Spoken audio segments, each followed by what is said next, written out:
బిడ్డలారా, 430 సంవత్సరాలు ఐగుప్తీయులు ఇశ్రాయేలీల చేత కఠిన బానిసత్వం చేయించుకున్నారు. 430 సంవత్సరాల్లో జీతం ఇయ్యలా. జీతం అడిగితే నీకు దిక్కున్న చోట చెప్పుకోమన్నారు. అయ్యా మా కూలి ఇవ్వండి, మా జీతం ఇవ్వండి అని అడిగితే మేము ఇయ్యం, ఇంతే, ఇది మా దేశం, ఈ దేశంలో మేమే రాజులు, మేమే ప్రధానులు, మేమే మంత్రులు, మేము ఆడిందే ఆట, పాడిందే పాట, మేము పైసా ఇవ్వమని చెప్పి 430 సంవత్సరాలు కఠిన బానిసత్వం చేయించుకున్నారు.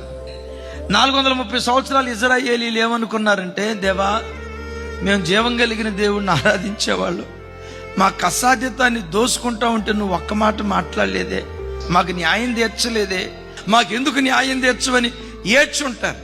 దేవుడు మౌనంగా ఉంటాడు. బిడ్డలారా నమ్మండి, దేవుడు మౌనంగా ఉన్నాడంటే ఆ మౌనం వెనుక గొప్ప మర్మం దాగి ఉంటుంది. ఆయన మౌనంగా ఉన్నాడంటే అద్భుత ద్వారాలు నీ పట్ల దేవుడు తెరవబోతున్నాడు అని విశ్వసించు.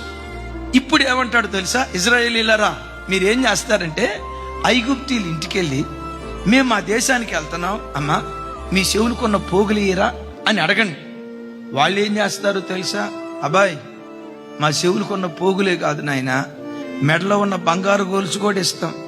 ఐగుప్తు దేశంలో ఉన్న వెండి బంగారం అంతా తొలిచి ఇశ్రాయేలీ చేతుల్లో పెడితే ఆ ఇశ్రాయేలీలు ఆ బంగారాన్ని వెండిని తీసుకొని పాటలు పాడుకుంటూ ఐగుప్తు దేశాన్ని విడిచిపెట్టి కనాను దేశానికి వాళ్ళు ప్రయాణమే వెళ్ళారు.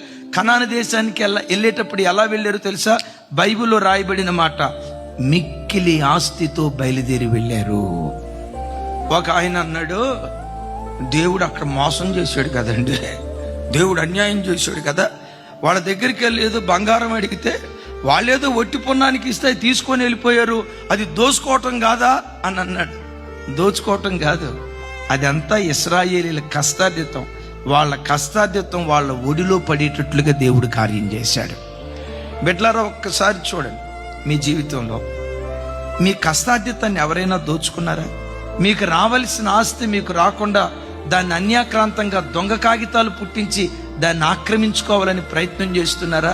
నా చేతులెత్తి దీవిస్తున్నాను, యెహోవా కటాక్షం మీ మీదకు దిగివచ్చును గాక. ఆయన కటాక్షం మీ మీదకు దిగొస్తే ఒట్టి చేతులతో పొర్రపాటున దేవుడు మిమ్మల్ని పంపడు.